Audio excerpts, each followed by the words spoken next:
and welcome once again to the Open Mic, Writers in Their Own Words, where, as you know, every show I talk to writers about their work and the publishing industry and whatever other stuff happens to pop into my mind at the time. The show's available by the same name on both YouTube and via all of the major podcast platforms, and you can subscribe to either or to both so you never miss a thing. That, of course, is my preference. I will also give the little pitch now that if you hit subscribe, that'd be great, and if you would leave a nice review, that would also be great because it helps people find the show. I'm going to remind you of that one more time before we permanently sign off for the day.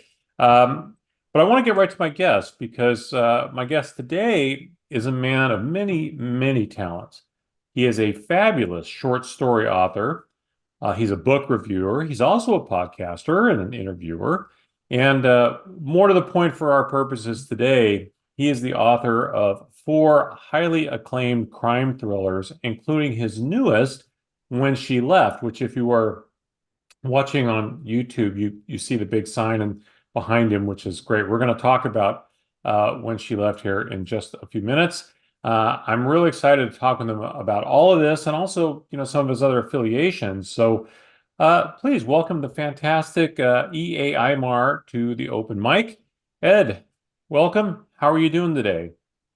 I'm doing well. Thank you so much for inviting me. I'm a fan of the show. I loved your interviews with some of my favorite writers. It's very cool to be in your roster. I heard what's the one? Lou Burney's was so good. Eric Pruitt. There's so many others, but I want to talk mainly about myself. So, Well, yeah, everybody, it's so much fun to do the show because for me, as you know, as a writer myself, and I'm a reporter by trade, and as an aspiring fiction author, which I feel like I've been forever, but we'll see. My agent has just sent out all of my latest stuff, and we'll cross the fingers and see what happens. But I so enjoy talking to thriller and crime fiction authors. Really, truly the best. I say it all the time on the show, but the best community out there of great folks. So I really appreciate you being here today.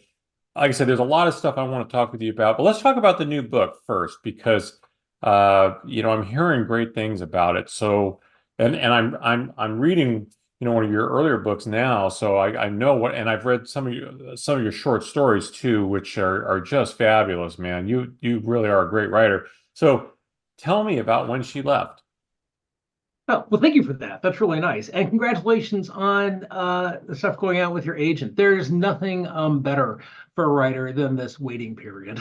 Right. It's just the best. Yeah. It's Uh, not at all tense or, no, anxiety no, inducing. no, Not at all. no. Your life can't change with one email at some point. So yeah, no, that's great. um, so When She Left is a story about a young couple on the run from a group of criminals, and they're on the run because the woman in the couple has left her boyfriend, who is a rising star in the crime family, and the family hires a reluctant hitman slash real estate agent to track them down. Yeah, normal day of slice of life stuff. I love the fact that he's a real estate agent by day, and a killer by night. Yeah, I mean, with interest rates as they are, it just makes sense to have a second income. It's Yeah, either contract killer or Etsy shop. yeah, absolutely. Well, I Yeah, mean, as you do, of course. yeah. Um, well, and I understand that the original title for this was Sunset Heroes. So walk me through this because, if you do this at all, if you have any affiliation, any experience in writing, you know that your title is going to get changed probably at some point. Yeah. But I've heard some great stories about how titles got changed. Tell me a little bit about how this one got evolved to When She Left. So I liked Sunset Heroes poetically. I didn't think it was a compelling title. So I wasn't married to it, and if I'm not, I'll let the editor know. I'll say this is a placeholder. If it works, it's fine. So it's not a very intriguing story. She told me that marketing agreed with me and didn't think it was a very good title. And they gave some alternates, and then I sent them at the same, well, our emails cross. And I said, the one title that came to me was When She Left, which ties into so many of the themes. And I like the abruptness of it. And it has kind of to me, an alluring quality. There's a bit of mystery to it. So she said, marketing's actually on board with that. Let's go with that. And I'm happy to defer. I've really been happy with my covers and my titles, but I am willing to defer to people better versed in that than I am. I don't know what's going to appeal as a title or a cover to people as well as they do. So Right. And I think it's one of the challenges in this field because a compelling title and a compelling cover,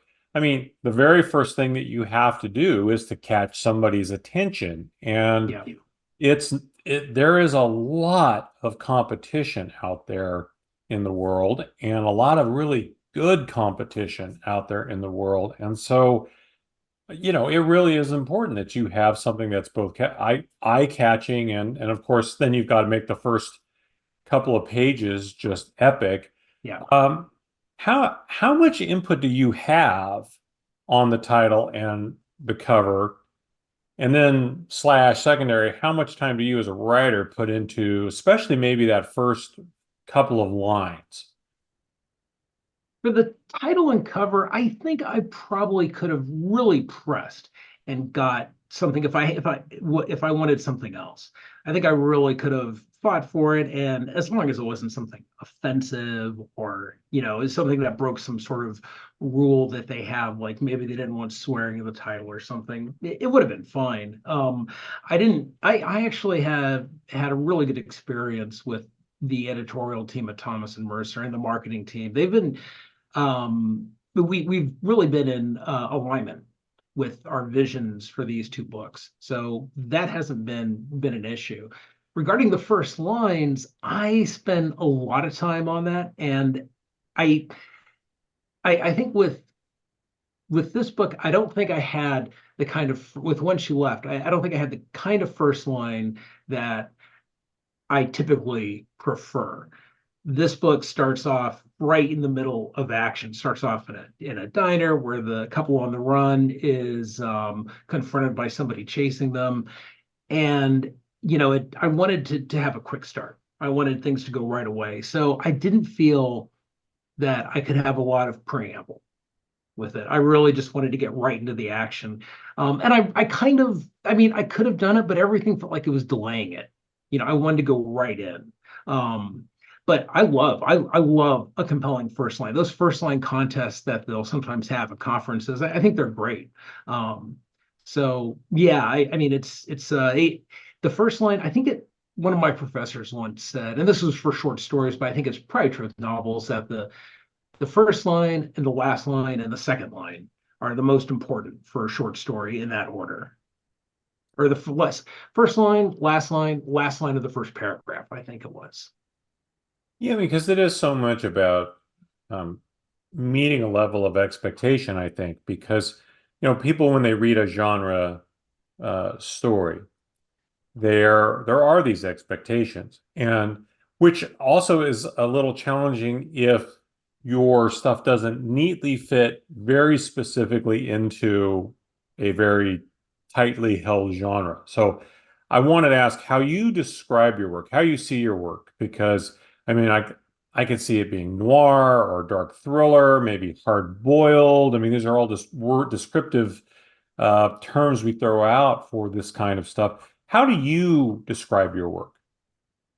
So it's funny because it was originally kind of cast as hard boiled and noir, and that's sort of where I was placed, and that was fine. But I feel like it's something I've thought about a lot. I hate the word brand, so I'm not going to use it, but it's kind of like your identity as a writer. I really admire writers who. One of my best friends in writing is Jennifer Hillier, and what I love about her work is that you can start reading her stories without looking at the cover, and you'll know you're in a Jennifer Hillier book. There's an identity there. There's a theme she returns to, but never in a routine way. It's always novel how she approaches it.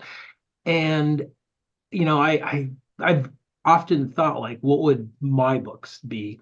But I think the direction I'm going, and I think When She Left is a bit of a departure. Um, and the next book is certainly going to be more solidly psychological thriller.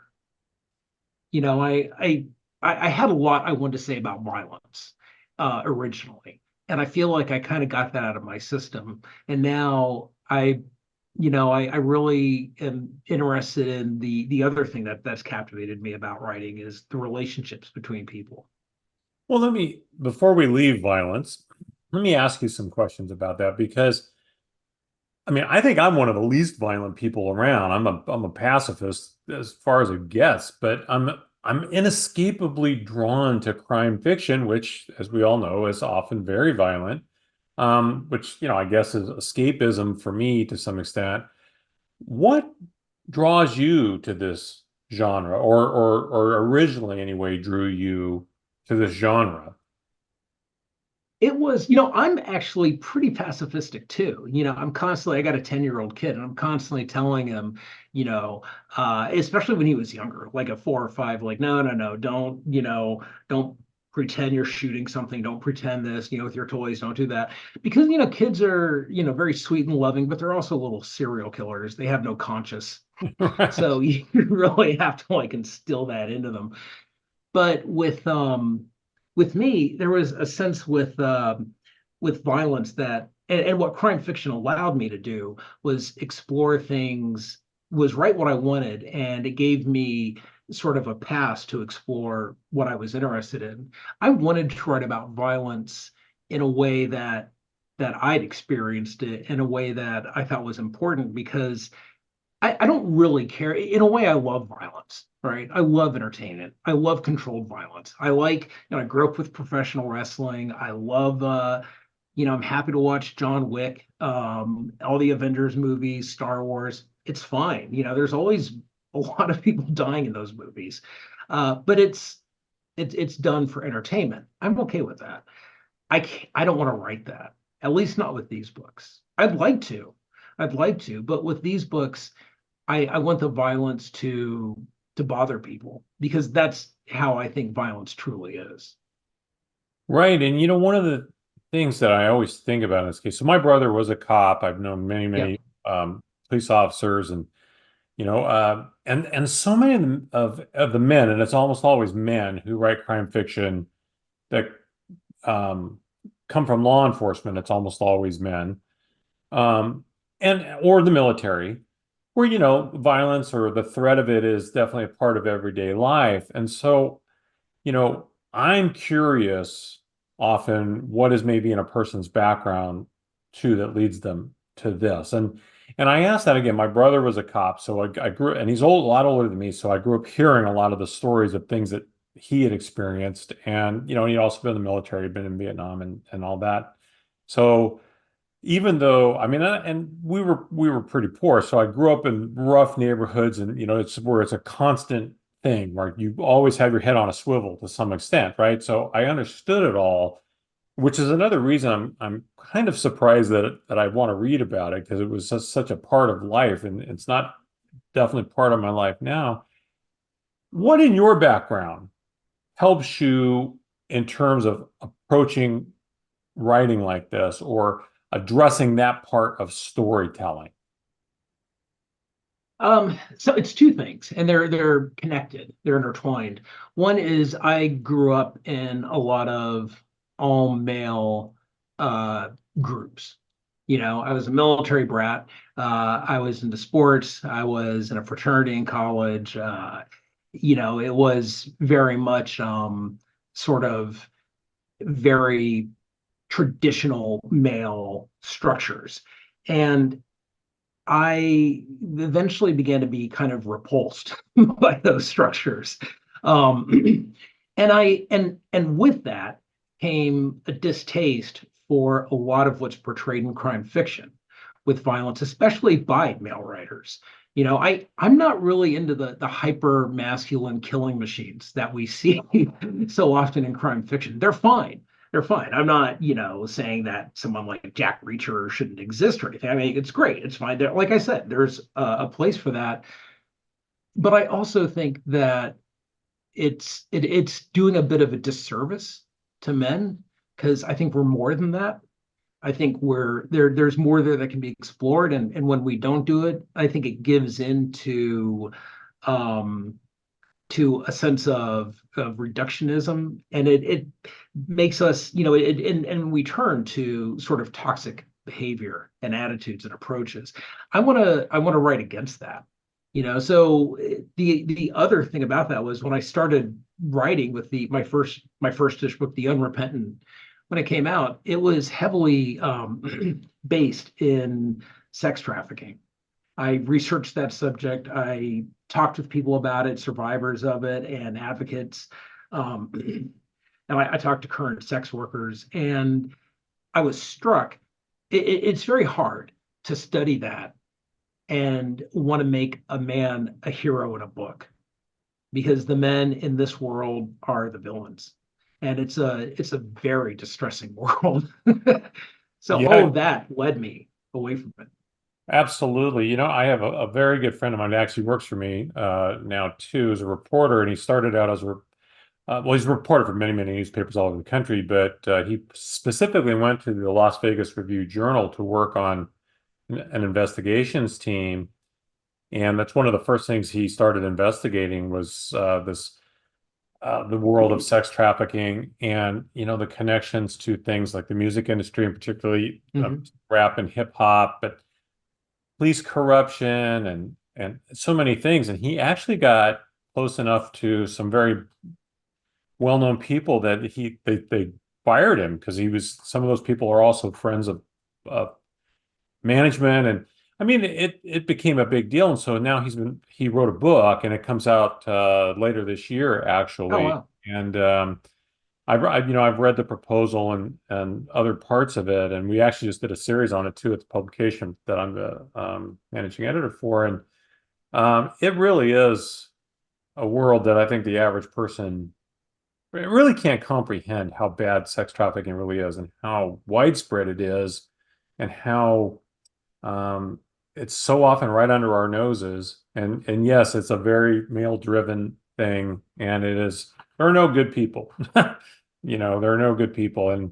And for me, as somebody who covers legislation for a living, part of why we did a story on it was looking at the challenges that lawmakers have in trying to address it because there's so many aspects of sex trafficking where a trafficked person might also be somebody who's trafficking other people and just things Sure. that don't make any sense. So that's a big aside to all of what we're talking about here. I'm just saying I commend you actually taking a look at that as a subject because it's not a pretty world and it's a violent world, which I guess brings us back to the question because it also made me think, and I didn't read that one. I haven't read that book yet, but I'm reading No Home for Killers, which is the book you have right before your new book.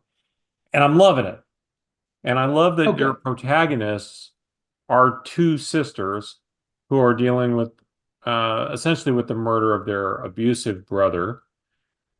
A lot of the men in this don't come off very well. And in researching all this, your earlier books often also deal with women dealing with abusive men and violence, whether it's sex trafficking or just other forms of abuse and violence. And so I'm curious, tell me a little bit more about this. Tell me a little bit about the creation of these female protagonists and how they approach their situation that's maybe different than way a man would. Yeah, that's really hard, right? Because um, I'm very conscious of appropriation, and I'm right now my favorite writers in crime fiction are all women, and particularly because they are so incredibly insightful. I'm reading right now Megan Abbott's newest, and it's fantastic. It's so good. Um, you know, I I know that when I'm writing my woman characters, I can't approach that level of insight. I don't try. It's being done by people who have this lived experience. And I'm not gonna I don't want to try to to go into that because I don't think I could accurately. So I write women as protagonists, but I typically do it in a third person so that there's not a sense of I can have a bit of distance to them. Ideally, they're relatable. Ideally, they're the empathetic, but to readers. But I'm very careful not to go too far um, into territory I don't understand. And I think that's the thing that a lot of men, when we're writing women, get wrong. And I certainly did at the beginning, because I think there's this sense when you're a man and a writer, and this is true with women too, but particularly this instance with men, is you want to show off. You want to be, look how insightful I am. Like, it's kind of like this, ladies, let me tell you what cramps are like. And it's not, the kind of thing that they need to get your opinion on or your imagined, thoughts about. Um, I also have all of my early readers are women. My agent's a woman, my editor's a woman, and they are delighted to point out what I've got wrong. And I love that. I love that. That's perfect. I want them to do that. I don't want to make those kind of mistakes, and it teaches me more. Well, and I think one of the big mistakes that a lot of men make, from my perspective as a reader, is they write women like a man. Yeah. Yeah. And and some of those books I've read I've really enjoyed, but I'm very cognizant that, well, that's not really, I don't think anyway, that's how a woman maybe would approach that circumstance, right? I mean, there's two things that always gets me about some of the things you see both in TV, TV, film, and writing is, and you said it earlier, and I meant to follow up on it, so I'm going to do it now, but also, as it relates to this is the cost of violence. It drives me crazy when I see, somebody take a bullet, right? And then the next scene, they're up and they're fighting the bad guys, and they're, it's perfectly normal. And it's like, really? I mean, I mean, taking a 357 slug through the shoulder, you're not getting up and fighting anybody the next day, right? That's not how that works, number one. But also, too, like I say, I think I see a lot of female characters written just like a man, Yeah. but it's a woman. And so I appreciate the fact that you really put a lot of effort into not doing that, but also getting some input from women to be sure that you're not just doing that. Which to me feels like an easy way out. I could be wrong. I mean, you tell me how you approach that, Well, I guess. it's tough because I want to write, especially with No Home for Killers. I had a character that I kind of wanted that saw herself as sort of a superhero, and Mm. she's this masked vigilante. And there's a lot, you know, most women, I don't think, or most men for that matter, would do that, would do that life path. So with her, with Emily, there is a lot of sort of uncertainty about that, how to approach it. Um, but the feedback I got was that she wasn't unrealistic. And part of that had to be because of lines that she's crossed and what she's done. So when you approach Emily, you don't approach her from the beginning. You don't really get her origin story. That's already happened. And there's a couple of scenes where you're clued in to what made her, but she's already formed in that way. And she's going to change pretty dramatically in the novel or go through some some things that are going to inform her character further. But she's already there, and she's still very much uh, disassociated. She's disassociated from what she is. She doesn't accept the reality of it. What I really liked about that was with her and with Melissa, her Melinda, her sister. They're diametrically, opposite each other. And Melinda's story is the one that's completely grounded. It's somewhat boring. She lives in a suburb in Northern Virginia, and she's having concealing a bit of an affair from her fiance, and her story is very traditional. Emily's is completely different, and Emily's trying to live this fantasy. Melinda, in her way, is too. And the story is sort of about those fantasies, and how they devour them. Well, and the thing that I'm getting so far, and I'm not that deeply into the book, is certainly not as much as I wish I was, but it seems very clear that their brother, who is deceased, which is kind of pulling them maybe back together, was treated a very different way by their father than they were. And that's Yeah, something I think we've all seen, right? The boys in a family are often the princes, and the girls are expected to be, if not subservient, at least secondary to how, the especially an older male gets treated. And man, that resonated with me as soon as I started reading, because I'm the baby of the family, and so I probably got that treatment more than certainly than my older sister did. So, but I've also seen it a lot since then. And so as I'm reading, I'm going, man, I have like their interactions with Melinda and her father, where he's like, the way he talks to her and essentially absolves her brother of any yeah. wrongdoing. And it's essentially, well, you didn't do this, or you cut him out, or you didn't give him a chance. It's like, and she's alluding to maybe why she feels this way about him, but she can't even bring herself to tell her father this. And I thought that was really good. Oh, thank you. Yeah, and Really good that storytelling. thanks. Yeah, and it also is, if you've had I was an only child, but I have had friends who've lost siblings. And they talk about when I've talked to them about how they grew up, the reverence that their parents have for their lost child is, it shapes their relationship with their parents. And Marcus, although he was, the difference with Marcus is he's lost, but he was also exceptionally talented, their dead brother. So with that, there's more, right? There's more that the father can grasp onto and hold to, and even if it's artificial, it's still something that can resonate with them. Versus Melinda and Emily, who didn't have that kind of gift or pursue that sort of talent. Right. Well, let me ask you about book reviewing, because you are also a book reviewer and other cultural events as well. And I'm always interested in how something like that informs your own writing.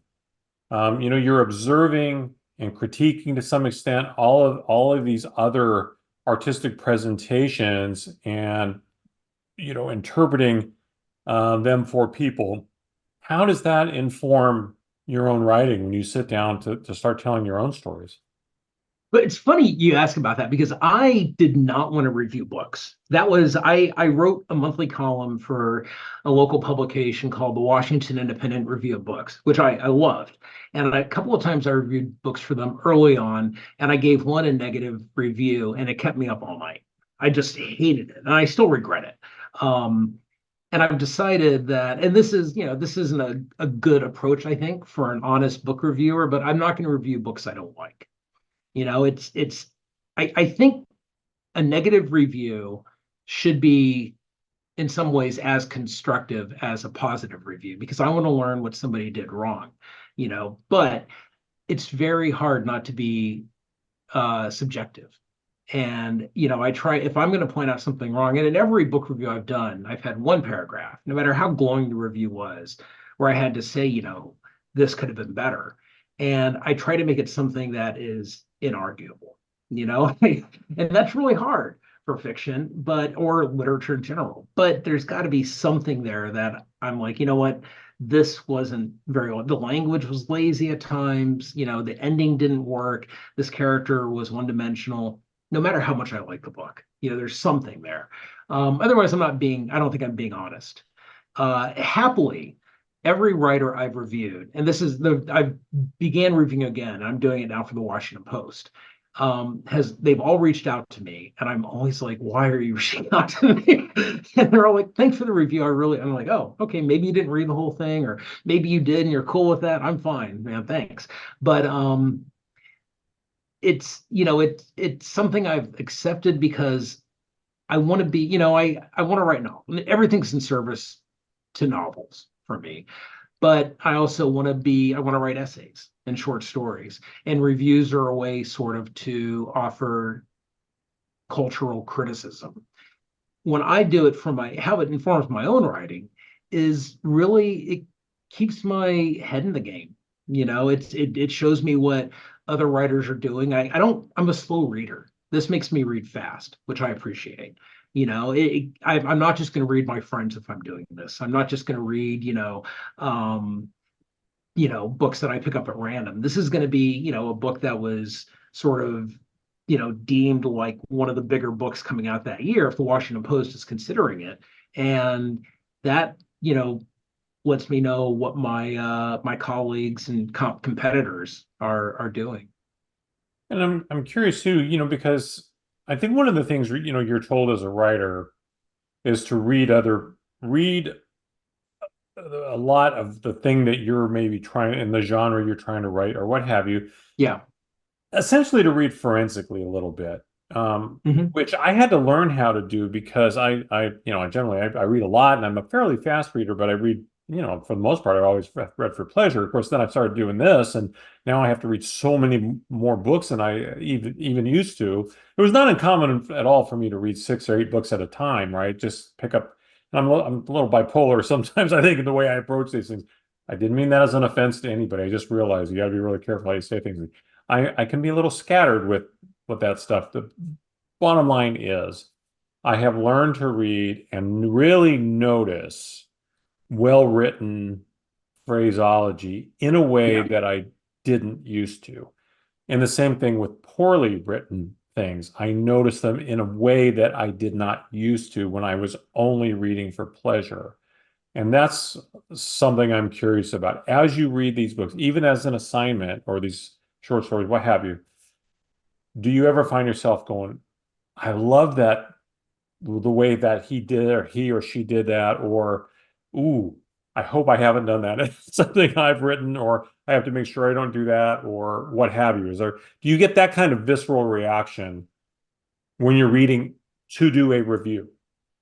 Sometimes, I mean, you're right. You're exactly right because you do look at stuff forensically. That's a great term for it. For the most part, I don't think there's devices that writers use that I come across and haven't seen before, especially within a genre, and I don't mean in any way to say that genre is limiting, just that you have, it's not uncommon to run across the same character when you read widely in one type of book or the same plot or the same. So those sort of things I don't, if they're well done, it may be something I don't do, like a twist in a mystery. I don't write mysteries, so that's not something, a clever interview. Occasionally, there's what I find that really gets me are, like you said, turns of phrase. I can read a not very compelling story if it's beautifully written, and that'll be fine. I cannot read uh, not a compelling story if it's poorly written. It Mhm. just loses me from the first page. It could be, and I that's happened to me sometimes with big books of the moment where I start reading it and I'm like, oh, I'm not. The action's there, the story's there. It's compelling, but it's not. It doesn't. It's not good enough to get my interest. Yeah. So that's really what I get is the pros and how writers are playing with it now and what they're doing, and especially the approach they're taking to setting their stories in place. Where they start is fascinating to me. You noted that pretty much everything that you do is in the service to writing your novels, and I Mhm. absolutely understand that. But you're also a really good short story artist, and it is Oh, an art. I really think it's an art. Trying to say a lot that's compelling and moving in a limited amount of words is hard, really, really hard. What is the best, maybe, and the worst parts of doing short stories for you? I mean, do you enjoy doing them, or is it an exercise that has a means to an end? I mean, what's your perspective there? so what I really like about short stories and what I like about reviews and essays is something that I don't find in novels. And it drives me crazy. And it's something I've wrestled with for years. When you write a good line, it's what Steve Weddle once called like the poetical mathematics of prose. There's a weight to it. And I can get that in an essay. I can get that in a short story. I can write something that to me has like it's like a song, like it has a a start and then it has a flow to it and an end, and it's just perfectly done. And it's hard to imagine it ever any other way if it's a song you love. Um, and I can get that with short stories. I feel like I can have a story that is self-contained and it's its own language. It expresses its own like universe, and when it finishes, that's you're stepping out of that universe. If I write a story that is familiar, that's more of a, I don't know, say slice of life, but isn't sort of, I guess I hate this term, but maybe sort of gimmicky, I don't feel as good about it. Even if it's, emotionally resonant and I like the characters, I don't feel quite as good about it. I like a story to be like a world removed.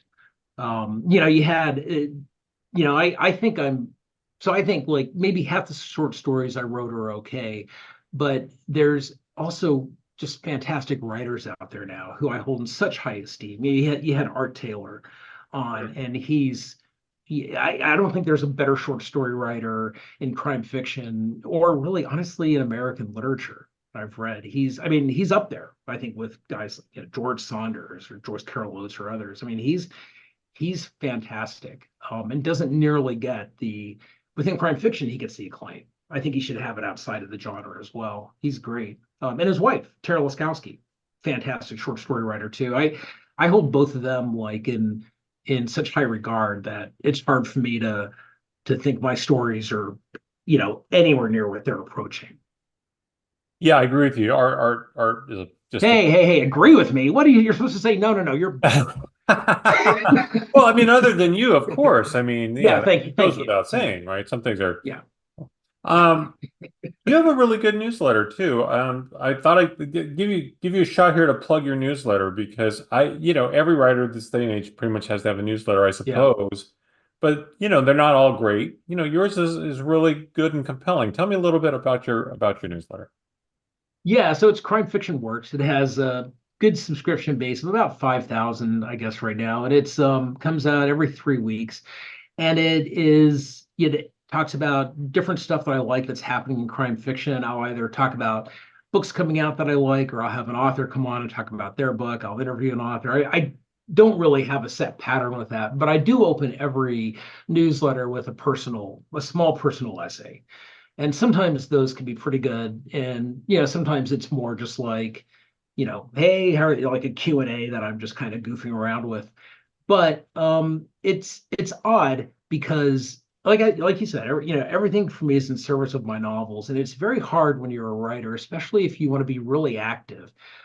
You're going to try so many different things, and most of them aren't going to work, and they're not going to be fun for you. You're going to spend a lot of money advertising, and you're going to hate doing the advertising. You're going to join an organization and realize this sucks, and everybody here is stupid. You're going to do a lot of You're going to go to conferences and realize like I've spent $2,000 to come here, and I sold 3 books and moderated 2 panels, which is unpaid work. I mean, there's a lot, and some of that stuff I love conferences. So I'm not saying all this stuff is bad, and I've worked with a ton of organizations, and I've liked some of them, but it's hard to find something you like that is successful in also doing what you want to do. And the newsletter is one of those rare things for me. I like doing it. I love writing it. I love it's, I get a lot of emails back to me, just the conversations I have after about what I wrote. It's great. And I'm really happy. It makes me happy to do it. That's good, because I think a lot of writers do these things because they feel they have to. It's not like social media where they feel they have to, and then that comes across in how Yeah. they approach it, right? Because I really believe that. I mean, I think if you like doing something, it comes across, and if you don't like doing something, it comes across.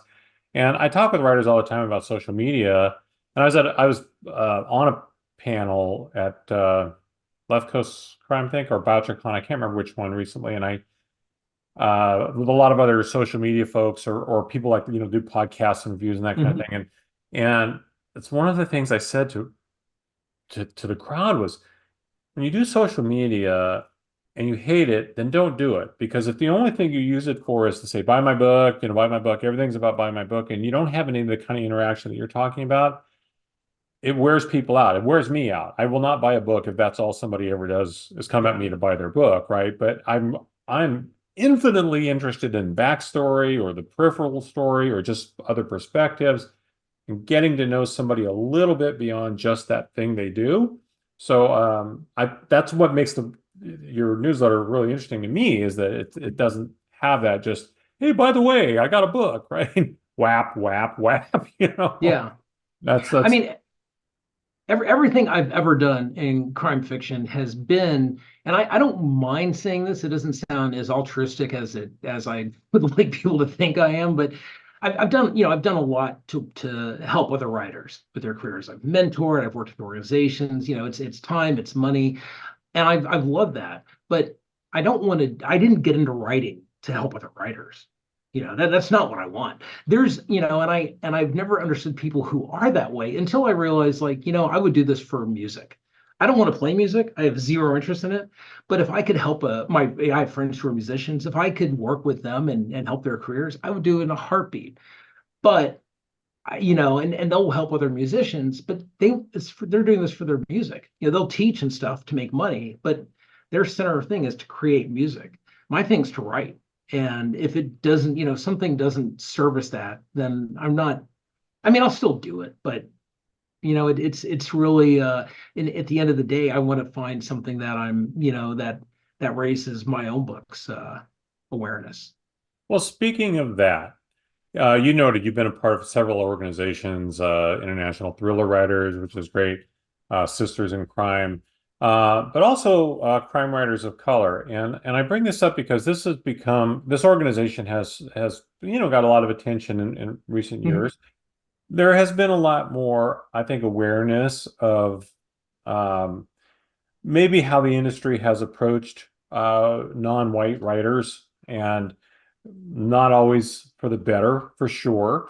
So tell me a little bit more about crime writers of color and particularly maybe what's the lay of the land right now from your perspective for writers of color, in from publishers and agents, et cetera. I mean, um, are the opportunities getting better? Has it changed much? I mean, what's your perspective there? I think it has. I think it's changed. I don't think that's a trend. I think it's the way going forward because I think it's the way of America going forward.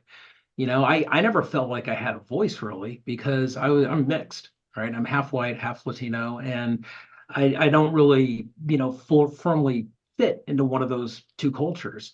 And then, I realized, like, wait a minute, this is how so many people my age and younger are in this country. This wonderfully diverse mix. And with that, there's going to be, all sorts of different identities that don't feel recognized. And within that, I feel like there's a place for me. I do think, with I think it's getting better. I think, one of the things I noticed is when I first got into writing and first started going to conferences, there wasn't the big thing for me was how uncomfortable women felt. And I thought that was something I really wanted to do. So when I worked for ITW, I had a site which had bloggers for the organization, and most of the writers that I had were women, and I didn't really think about writers of color because there weren't any. There was like Walter Mosley and Kelly Garrett, and that was about it.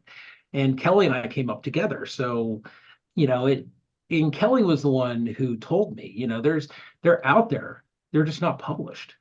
And she was right. With Crime Writers of Color, all of a sudden the organization has like 400 to 600 members of writers who are this burning desire to write and get their stories out there and express themselves. And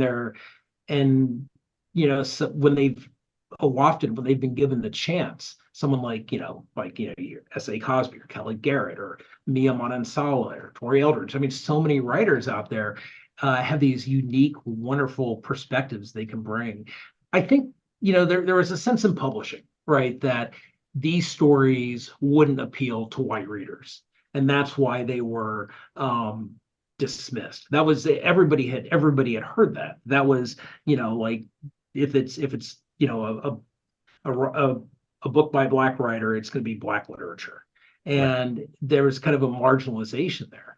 What we're seeing now, and it always maddened me because readers in particular I mean, the whole reason we read is to learn stuff outside of our perspective. If it's a fantasy land, if it's real world, there's going to be people out there. And I think the success that some of these writers have had illustrates that. Yeah, and I I love the fact too that you noted that you're of mixed race. I am too. My father, and here's the difference. Now, anyone's watching this, okay? You noted you're white and Hispanic. I'm white and Hispanic. I am much lighter skinned than you. My father is Yeah. from outside Mexico City, was mostly indigenous. Um, I have my stepfather's last name, so I get the pass all the time. I've always been able to, right? And I swear I know it has benefited me I'm 60 years old, so I'm of an age where, I think that it probably I benefited from it at a time when I could pass more easily. And so I wish I could in so many ways at times relate to some of the things that people like yourself or Kelly have gone through because I didn't have to. The surface stuff is was in my favor to some extent. Right. And Right. it really does, it kind of pisses me off a lot, to be honest with you, when I think about how people get treated differently for these stupid things that have nothing to do with your talent, nothing to do with your talent. And so I love the fact that crime writers of color and similar organizations have grown and that they're starting to be more of an awareness that these things don't matter. I mean, why should it matter, right? That's just I mean I had J.A. Jance on the show a long time ago, and most people in the industry know she had to use her initials initially because she was told, well, no man will read a mystery Yeah. written by a woman. So they have really, as you noted early throughout this conversation, so many of the best crime writers now are women, right? So I ask that question a lot because I really hope people listening to this show understand, whatever old tired dogma you might be attached to, let it go. There are some really, really, really great writers out there that, give them a chance. Kelly Garrett's a great writer. She's not a Yeah. good writer. She's a great writer. You know, Wanda Morris and Cheryl Head and Oh yeah. Yeah. Wanda's going to be on a show in a couple of weeks. I mean, just give folks a shot here, right? So anyway, thank you for coming to my TED Talk, right? It's one of But those. it's been wonderful, right? It's been this lovely change we've seen. And I think there's going to be errors, there's going to be mistakes. But I think one of the things that is pertinent to realize, and I think this is the thing that really confuses and worries people, is that there's not a limited bookshelf. I mean, there is to an extent, right? If you go to a bookstore or a library, there's only so much shelf space, but there's no shelf. This sounds like such a new age thing, but there's no shelf space in the human mind. Like I grew up, reading the American canon, and I mean, grew up as a writer. So when I was in college, that's what it was, and a lot of that was, Hemingway and Fitzgerald and Faulkner and Welty and O'Connor, and more and more white writers, and I love them. They're great. They're fantastic. I never want to, I reread those books in admiration. I wouldn't that doesn't mean I can't read others. I mean, there's no stopping there. So yeah, there is a sense that I think people find worrisome that my book's not going to be promoted as much. I'm not going to get published because I'm white. I'm not going to get That's not really the case. I think what people are looking for right now, and partially the reason that writers of color have done better at this current stage in culture, is because people are very interested in identity. Mhm. We're in a changing state of identity in the country, in the country, and we're grappling for that. And I think that's something that's been appealing to people for years. They just didn't recognize it. I remember when I got out of college and everyone was talking about Frank McCourt, Angela's Ashes, Mhm. and how that was like, this sense of Irish national, pride that so many, a lot of white Americans, felt, and it became sort of this thing. Uh, identity is the thing. If you're writing a traditional mystery and that's not part of it, I do think you might have problems selling it right now to the degree you want. Yeah, yeah.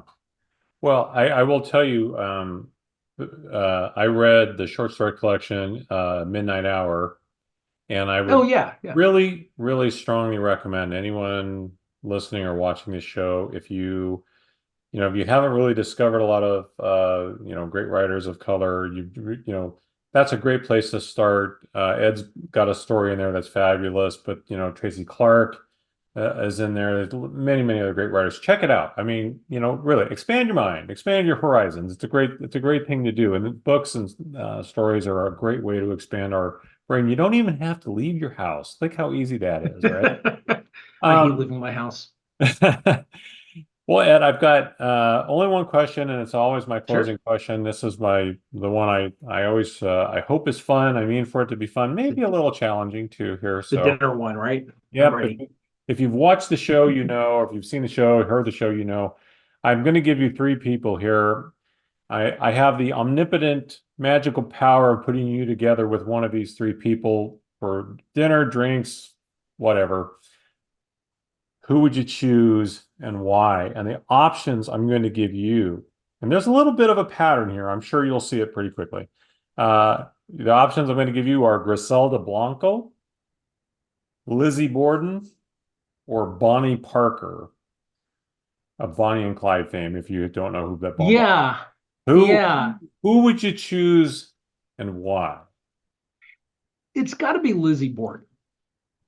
It's got to be, I think the mainly because she's become so famous in American folklore and mythology, but also I I want to say to her, and this I when we started talking, I want to say, Lynn, Lizzie, I want to ask you a question.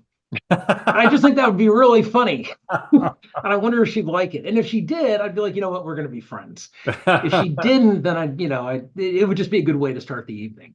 I love that. I absolutely love that. Which, by the way, again, not to promote another writer while I'm talking to you, Ed, but my good friend Erica Mailman wrote a great book, a crime fiction novel called The Murderer's Maid. If you haven't read that, you should check that out. Okay.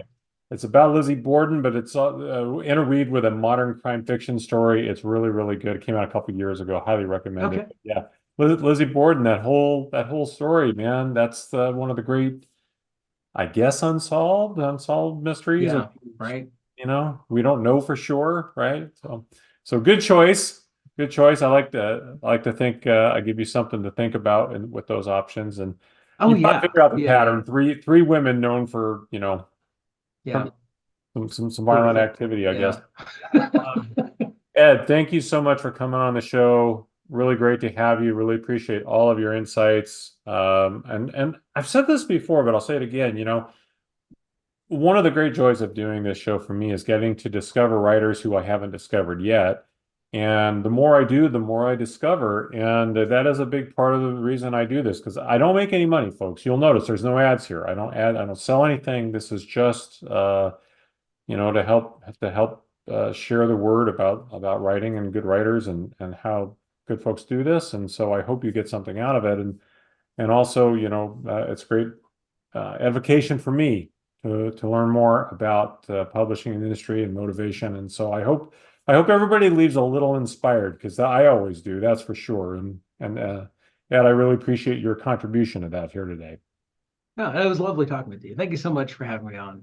Absolutely. Well, I'm going to remind people once again, if you haven't done so, please hit subscribe. And maybe even more than the review, tell a friend if you've got somebody in your life that wants to maybe explore their writing interests. Turn them on to the show. This is a great way to learn a lot from really good people about how artistic works get out there, and it's a tough business. So take every little bit of help you can get. So there's that for one. And then the last thing I always leave folks with, and I mean this from the bottom of my heart, tomorrow it is not promised to any of us. So please whatever you do, whatever your passion is, make today count. So until next time, for my guest, Ed Aymar, and myself, Rich Eisen, my two crazy English setters who are behind me somewhere sleeping peacefully, not interrupting us today. This has been the Open Mic. We will see you next time.